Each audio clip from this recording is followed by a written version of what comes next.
thanks guys. Like Harry said, this is my first time here. I'm not a seasoned moderator like him or Ali, but so I'm going to be consulting my notes quite frequently, maybe more than frequently. Let this not be an indication of my level of preparedness or my ability to moderate. So thanks guys.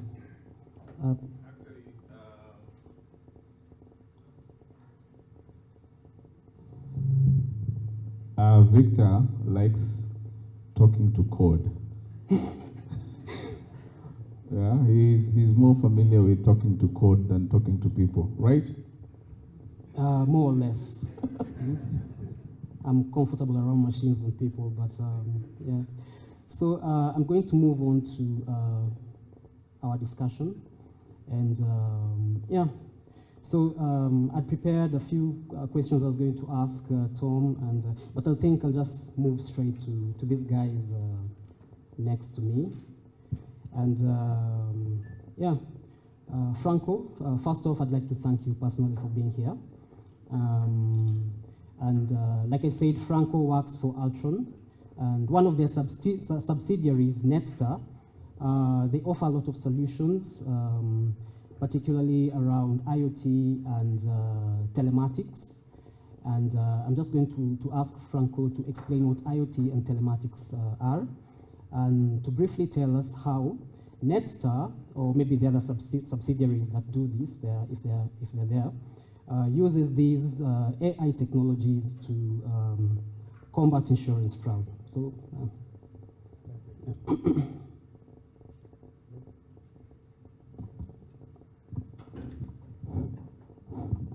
Thank you. So let me just start at where you started. So I think the major difference between IoT and telematics is IoT speaks to more other environments and other systems, where telematics is more just a one-directional system. If we look at IoT, I think a good example is always if you look at a farmer that has some sensors on his in his crops, where they pick up moisture in the crops, and he can then decide whether to irrigate or not. And those same sensors can speak to a back-end system that's connected to a weather app that will be able to see that, but instead of putting on the irrigation now, there is an 80% chance of rain this afternoon, so let's delay the crops or the watering of the crops because of saving water, saving electricity, etc. So those are things, and they all speak to each other. If we look at telematics looks more to what the driver in the vehicle is doing and what the vehicle itself is doing. And telematics also has different levels of information you can get. At the base, it could be just GPS positioning and speed and things like that. If you go one level further, you can then pick up driver behavior, things like that. If you go even further, you can then start communicating with the vehicle or with the device on the vehicle, doing things like getting some of the information from the vehicle's ECU, translate that back into your back end, seeing exactly what the temperature is on the vehicle, the fuel level, if there's any malfunctions on the engine, and those are things that you can pick up. You can even go as far as opening or closing the doors, at the cargo doors at the back remotely. So there's a lot that you can do, and each of these boxes are purpose-built for the industry and what they do. How useful are these technologies to insurance companies?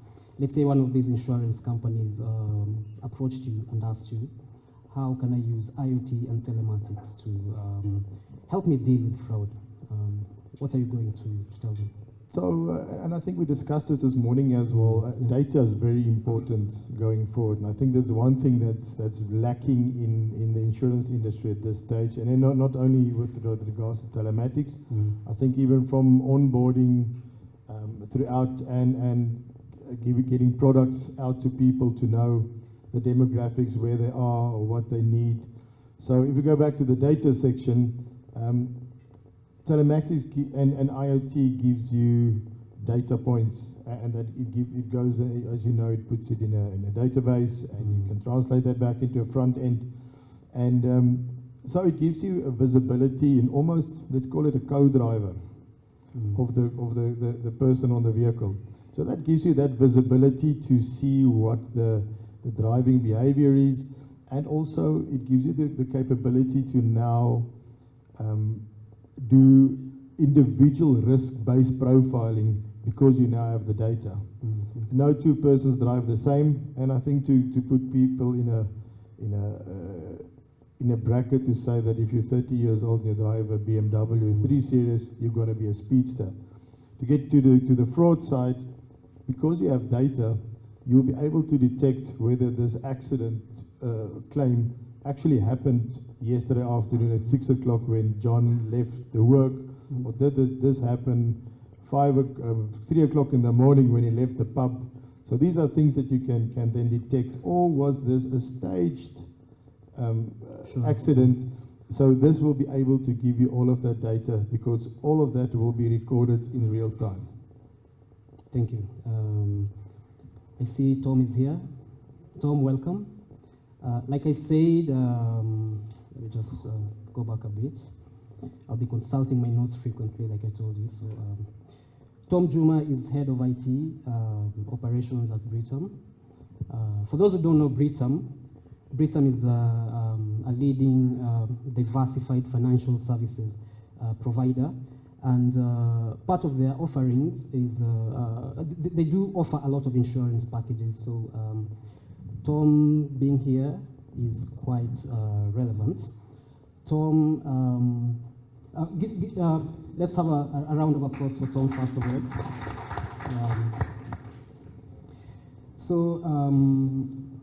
Tom,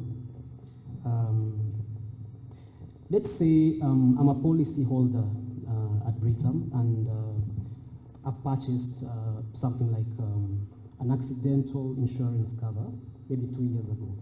And one day I walk into your offices, and I have an injury. All of you can see I have an injury, but I claim I got this injury in an accident, and perhaps what I haven't said is I faked the accident, you know. So how would you guys go about trying to figure out if what I want to claim is legit? You know, how would you use smart technology at Britam to try and find out if I'm faking it, the accident, I mean? So thank you. That's a very good question, and it's something which happens, which is not it's not something which does not happen. But what I can say that at the present, it will be very hard to fake that, because what we have done is that we have enabled our customers certain functionality which will make it very hard to fix such. Number one, if you have an accident, we have given our customers free where they can be able to call us. And why are they calling? We tell them, please call us, and we will arrange for the rescue and everything. So the customer is very happy, but they don't know at the background, what are you doing? And then we tell them, rather than waste time, please give us, just take a picture of your car and send it to us. Customer is very happy, he's sending a picture. We quickly get into our system, connect to Google Apps, check the road, immediately load the picture, location, so you can't forge. So we see, is this car really has happened? The picture has been taken in the exact location. Yes, that road, what is the nature of the accident? Because you can know through a road, yes, there might be an accident. Through the traffic, if there was a traffic, let's say there was an accident, because you can check what was the nature of the accident, because the system tells you the possibility of the accident being severe, moderate. So assuming you are driving to here, and you say, I was driving at 10 o'clock in the morning, my car rolled. The possibility, because we'll be able to check, the possibility of the car rolling is very hard. So through technology, by the time you are we are taking you the rescue services. At the background, we know the accident really happened. Yes, there must be a possibility of a claim, but the claim, we even know it will tell you it's moderate.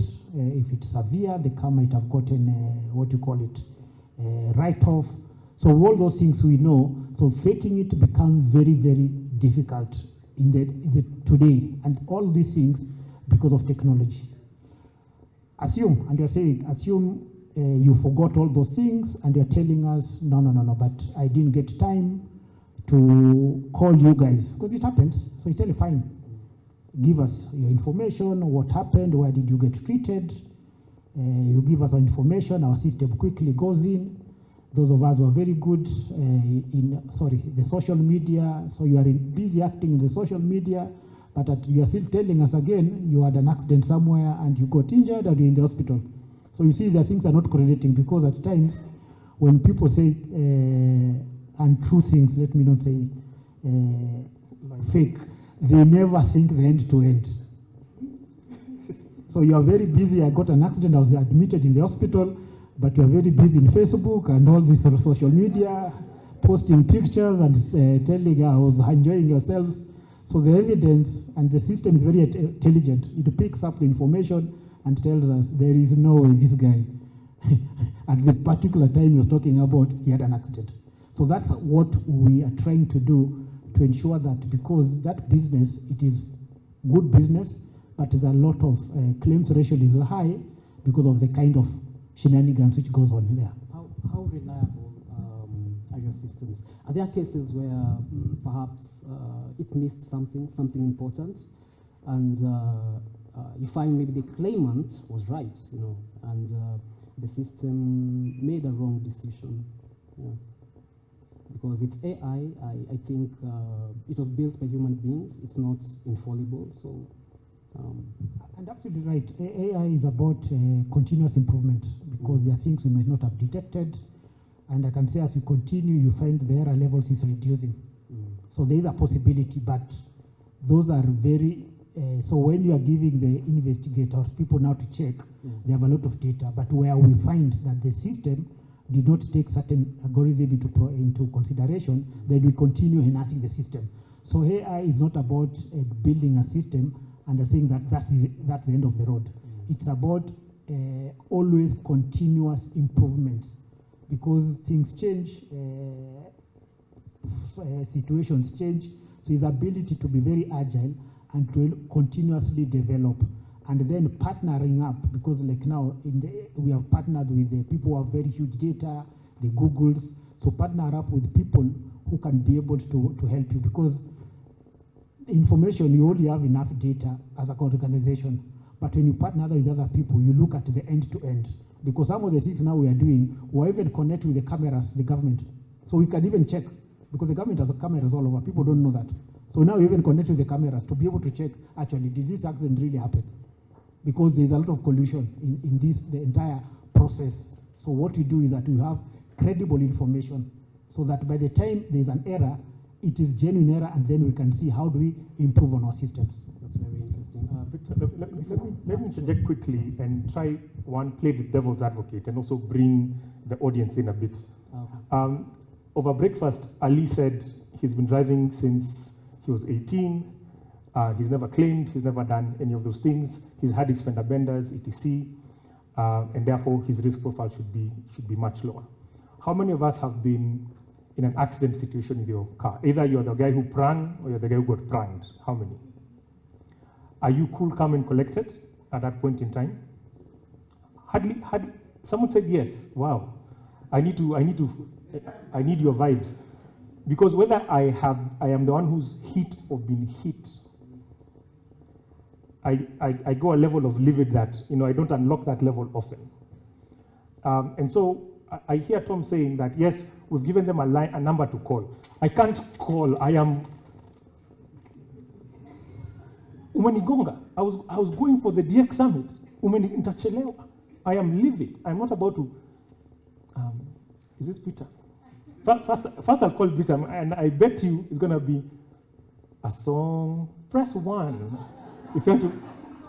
And I'm like, I'm taking us back to first principles and just saying some of the challenges that as a consumer I may feel, and going back to the sort of solutions you've suggested, to say these things need to work like magic, and it needs to feel like I've got a guardian angel here. I do not need to call. If I've got a device on, let it know that this impact should be something that is a bit severe, and you should already dispatch someone, probably on a piki, because if you try to get to me the vehicle, it will be 2 hours. I'm there bleeding, my hand is broken, I can't call. I can't say, help me, help me, help me. We should have systems that do such a thing. So that whatever, even think of if it's a lady, if it's your mother, your sister, etc., and something has happened. Nairobi is a small city. You can be anywhere in 10 minutes if you're Nanduzi, correct? I can come from Westland still here in 5 minutes. So can we have systems that almost work like magic? And I mean, here's where we talk about, we've been told dream smarter. How do we then say, if you're going to verify something, we've been trying to push up this drone regulations, saying that Nairobi is a small city. If you've got 2 customers from different insurance companies, whose data reports has been a fender bender, can you dispatch that thing from KCC? From that level, you can do a high resolution video image and dispatch that to a call center that's ready and waiting. If it's a premium customer, platinum, can you send him his replacement car as someone else sits in that vehicle and waits for the cops to come? People are willing to pay for such solutions as opposed to what's happening now, where I'll be driving a Range Rover Sport, but I'll pay third party. Why? Because we know the risk, or we know the tabia of the insurance people is that you're very good in using my money for cash flow. But you know, for the past 10, 15 years, the motor segment here hasn't made any money. So what ends up happening is that it's me and my God in my Range Rover Sport. So that if it's a matatu guy, I can do this and he'll move because he says, you don't want to touch that thing. And then you're starting to see a lot more people innovate around what I'll call self-insurance. I've been in the matatu space for a minute now and asked them, why don't you get covered even with all the telematics that the NTSA is claiming? Is that there's no one who's watching our backs. I'll get into an accident and it's just a back and forth, so they kind of like self-insure. So if you look at using these technologies, let's come back and think from first principles, and then see if I'm going to dream bigger, smarter, what would be the perfect picture of what insurance would be, where I'm also not feeling like, it's great that you say we're using the cop cameras. We're just back to that father with a big stick, saying, I first want to confirm if you're lying to me, and if you're lying to me, I'm not going to pay you. As opposed to, I'm fragile, I'm in a point of, I'm feeling vulnerable, I've just had an accident. And the first thing is it really true? That creates apathy. Yeah, so that's my challenge to you guys. So thank you very much. So let me address the question. And the question is very specific. He said he has faked the accident. I was referring to exact question. Yes. Yeah, so that's number one. Number two, and you're right, one of the things we are looking at is how can we enhance the technology further so that we have impact detection systems. Correct. But again, the same Kenyans, you try and put something on a gadget on them. Why are you putting this gadget? Mnataka kuniangalia kwa nini? Now you see. So it's about building capacity and for people to be able to understand that what you are doing, it is not necessarily to monitor you, but to protect you, because the challenges which you have, and you're very right, that there are an accident which is genuine and somebody is hurt. Yeah. Now, they can call, it's a fact. At that particular moment, you are more concerned of how do I take this person to the hospital. Yeah. These other things will follow later. So you are right, it is a journey of always trying to improve where we are, because initially it was go and get some assessor to assess your car. Yes, and then the assessor quickly asks you, you want us to write it off, or what do you want us to do? It will depend on you, what you want. But we are going to a deeper than now analyzing. So the insurance industry has operated in a very, we are changing the culture. The customer is not wrong first. It is not that all customers are bad. And generally, even in our society in Kenya, that's how we always operate. That you are driving in traffic and you see one guy passing outside the road, then in 5 minutes, that which is not the road now becomes the road. Yeah. We all now leave the road and then try. So we create a road and then leave the exact road now. So we are trying to ensure that the culture, and one of the things you have said, even these things of how do I pay premiums, it's not just basically because you are under 18, pay more. No. There are people who are under 18 and their entire life they have grown with cars. They started driving when they're 12. So if you compare with me who started driving at 18, we are not talking about the same things. How can we be able to use technology to be able not to inconvenience the customer?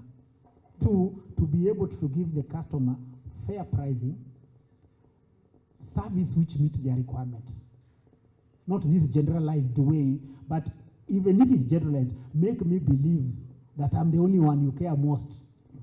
I was talking to a friend of mine and saying it's very interesting insurance companies, not insurance company, service. Now this week we are all great with customer week. For a week we are very good, but for the 365 days you have mistreated me. This 1 week you want me to feel as if you are the next thing better than sliced bread. Doesn't make sense. Can we be consistent? And service, it's about consistency, always improving, taking that big, small steps. Even technology, it started life now, but to us is that improvement, and you are absolutely right. Let's always look at things from the customer perspective, because people will pay for anything when there is value addition. I start complaining when what I'm paying and the value, there's a mismatch. That's how people start complaining. But when there's a value, nobody bothers. I completely agree. I wanted to ask you a question, but I think I'll ask you later, but let me move to Mandy. Mandy exists in, just in the blockchain space, smart contracts, decentralization, these are pretty heady stuff for most of us, but he has like a mission to sort of like create awareness around these concepts for most people. And he's here today to try and explain to us how we can use blockchain and smart contracts and decentralization to sort of like, just fight insurance fraud and all that, So, Mandeep, the floor is yours. Thank you.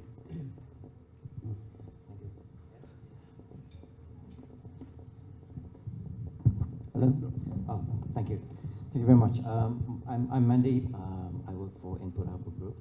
We actually own and developed Cardano, the third generation blockchain. I'm actually very, very glad that technology came up. I'm a true believer that blockchain will make a difference in the insurance industry.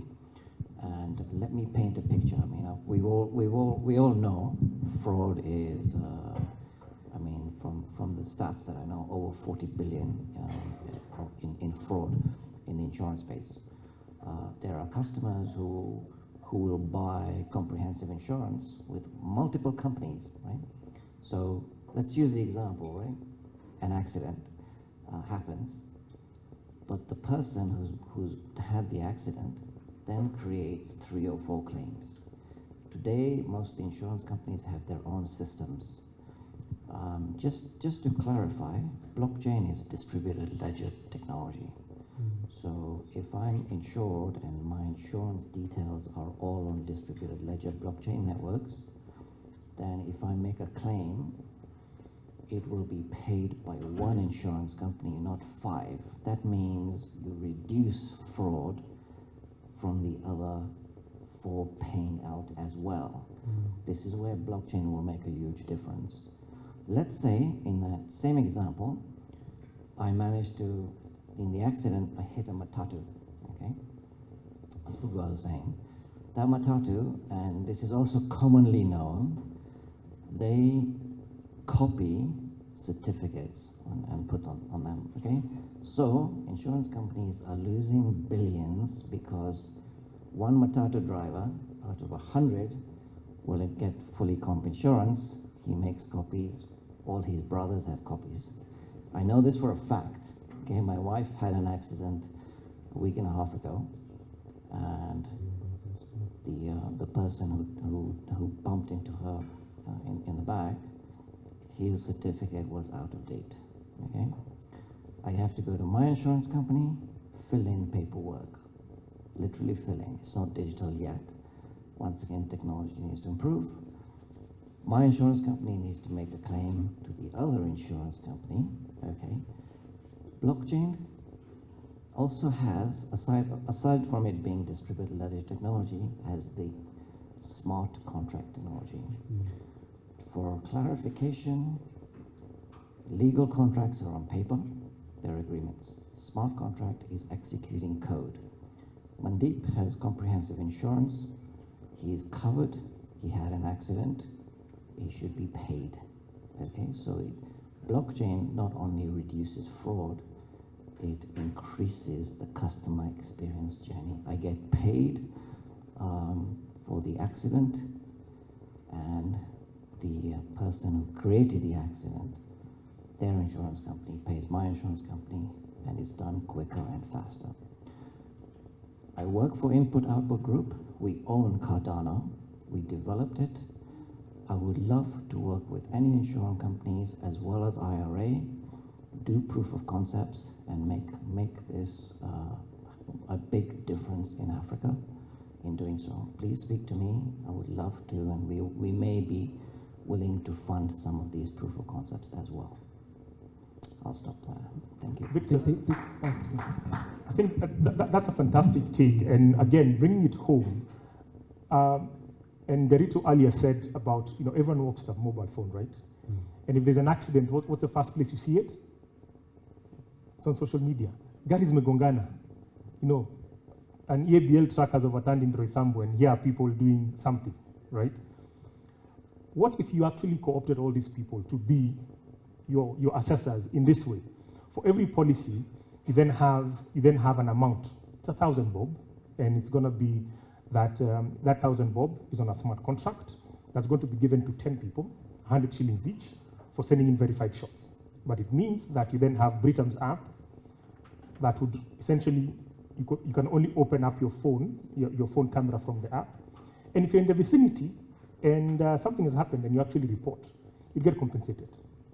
It's not make you rich money, but it's money that says, I want to be part of this thing because, we have that thing we say in Kenya, leo ni mimi kesho ni wewe. Today it's my issue, tomorrow it's your issue, and I need for someone to actually verify that it's this guy who bumped into me. Because if it was a matatu incident, what happens? You get surrounded, and you'll be like, let me save myself and get out of this situation. I'm going to sort myself out. But if you then say, we've got 30-odd million devices out there, it may be an industry solution where guys come together and say, this is our third eye app. You download it, you become part of a community. As soon as something happens and it's been reported on this place, and now you can have all these algorithms that can detect, is the time right? Are the social media signals saying it's right? So Mbogwa, here's your 100 shillings for submitting a first-party video that verified that an accident happened, and maybe you've even taken an interview or you've picked up any other signal. That way, we're able now to connect the dots and say, how do we make this blockchain thing relatable? Because if I send my video to Citizen and they use it, and they get all those views, I don't get a single dime, but then they get advertising dollars from Google as people are saying, why did this accident happen? Let me see, let me see, let me see. We're now saying, let it be the preferred option for me to be part of this larger ecosystem where I can actually benefit directly without having to say, hey, Tom, you said you're going to send me 500 bob for that verified video. This guy takes care of it, right? And therefore, we have a collective lift where people are saying, can I then use my data in a way that benefits me? Because at the end of the day, everyone is selfish. So let's connect the dots in that way. If I may just add on top of that. In an earlier discussion, and Bugo mentioned that earlier, the moderator, Ali, he's been driving, has never had an accident. He's 55, right? A gentleman from the insurance industry said, how do I know you've never had an accident? Blockchain can solve that. He had a point. I'm also 53.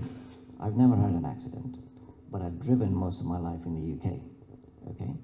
If my insurance company in the UK verifies that this is true and puts it on blockchain, and that data on blockchain is immutable, when I come to Kenya to buy insurance and they check that I've never had an accident, they can give me a reduced price. Today, we pay the same fee as Ali had intimated, year by year, okay?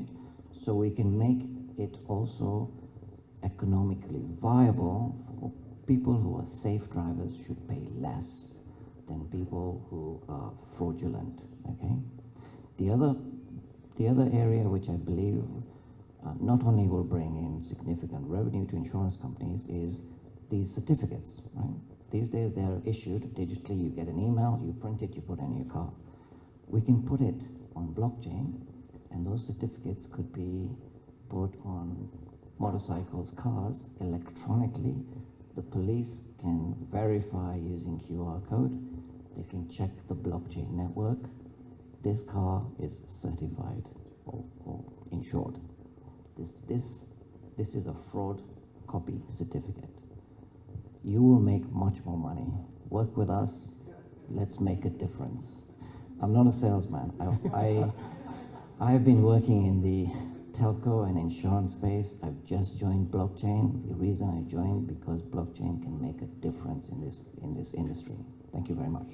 When you think of insurance companies or just any financial institution, for that matter, these are pretty traditional centered institutions, you know. So when we try to shift our focus from tradition to things like blockchain, smart contracts, decentralization, these are things which are relatively new for most people. So I still feel not many of you are convinced of the benefits of you know, just blockchain and smart contracts as far as it can be applied to the insurance space. But I honestly think maybe this is something you guys need to explore, you know. So I feel we've been talking about this from the perspective of insurance companies, you know. But insurance fraud, there are always two sides to the coin. On one side, we have the insurance company who are trying to, you know, to limit fraud. And on the other side, we have the claimant. You know, insurance fraud can also be committed by insurance companies, you know, as you all know. The insurance company might, you know, have like rogue elements in the company who don't want to, you know, give the claimant what is rightfully theirs, you know, by delaying the process and all that. So I was going to come to Franco Stolz with this question, you know, computerizing the insurance process, you know, claims processing and things like underwriting. These are really good things, you know, but when it comes to taking the next step forward to things like artificial intelligence, you know, using systems and systems that think and act like human beings, you know, we need major corporate decisions to be able to do this, because essentially it limits the human involvement, you know. So is this something you'd advise companies to get into? And just coming back to what I asked earlier, do you think AI can be sort of like tweaked or corrupted to, you know, to be just biased towards insurance companies? I think it'd be difficult for insurers to tweak the data to work in their favor. And I think I lean towards most companies have software as a service nowadays, and things are in the cloud, so they don't have access to the raw data to manipulate that data. And it's the same with the blockchain as well, and the same in our space in telematics. So I think it's becoming more difficult once you move to the digitization space versus where everything is done manually in the old school way. So I think it will benefit both parties, the insurer and the insured. The quicker the digitization can happen. Thank you, thank you. Tom, I'm not saying that maybe this is something you do at Britam. You know, I'm sure you guys are honest people. Okay. I've been standing here for the last 10 minutes. I didn't see you. I have a question. Okay, ask away, Harry. Sorry. So I have two questions. One is to Mandy, and the other one is to Tom. Tom, how are you? It's been a while. So to Mandy, how easy is it for the insurance companies and any other company for that matter to move from what they have right now into blockchain? How easy or how difficult is it? Because you see that there's investment discussions involved, there's change stuff involved. So how easy or how difficult is it? To Tom, as much as we talk about fraud, and fraud is everywhere, in banks, in insurance companies, it's everywhere. But how can, so there are two types of fraud. You know when COVID came, because our security systems were all about ring fencing, so you keep the guys in, but we ended up also having crooked elements inside. So what is the percentage of fraud that happens within the organizations and what happens without the organization, and how can technology help you solve that? Thank you. Mandip, go first.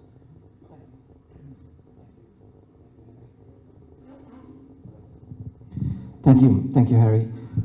Okay, so how easy is it? And I've been thinking about this a lot because I just joined Input Apple Group. How do I convince insurance companies, to work with us and do proof of concepts to prove this? So it very much comes down to the use case that the companies want to work with.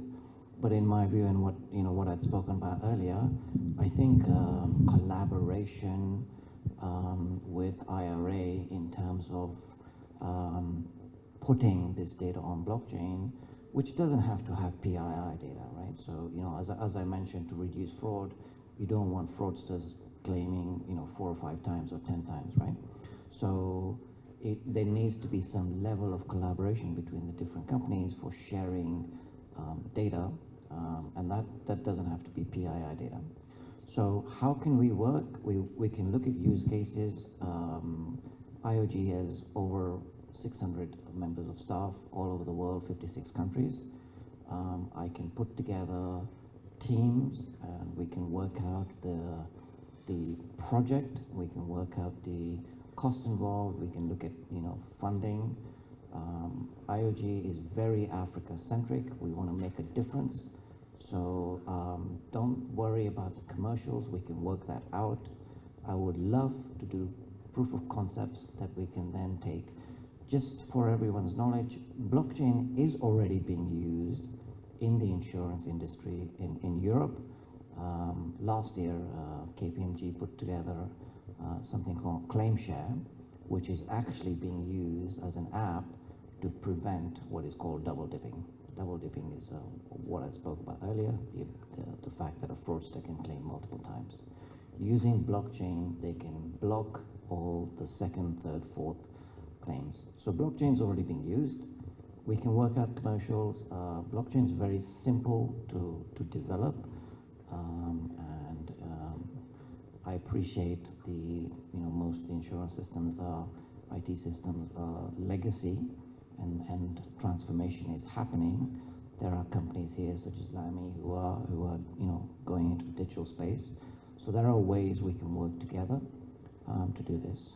I think let me stop there. Yeah. So thank you, Harry, for your question. If you look at the entire chain, and most of the frauds are internally perpetrated. We start by internal, and the few which are now, I can say the crooks, they're certainly the internal guy, because now they don't want to share the loot. Now they have gone independent, for lack of a better word. But most of it, and that's what we started doing, try to address the internal systems, because there must be a lot of collusion for you to know that if my car rolls, get that assessor, they'll give you a favorable, go to this police station, go to this hospital. And if I just give an example, and I just want to mention the county. There's a county in northeastern hospital admitted more patients admitted than Kenyatta Hospital with a bed capacity of 50. Is it possible? That is a whole ecosystem of, for lack of a better word, thieves.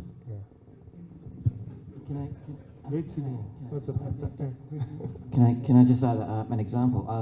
I live in Mombasa. My neighbor's an assessor for insurance companies. So apparently there's a fraud ring. Some Australians come to Kenya, and then they got genuine papers and invoices from hospitals and submitted them to this international insurance company. And my neighbor, she's an assessor, they contacted and said, these invoices look genuine. Can you please check? She went down because the invoice was from a hospital in Kilifi, and when she tried to find that place, it was a kiosk.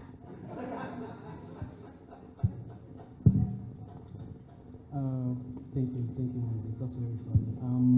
I'm being told we've run out of time. Unfortunately, it always seems time is against us, but I wish we had the whole day to talk about this. This is quite interesting. And as part of our final remarks, just a yes or no in regards to the topic of our discussion.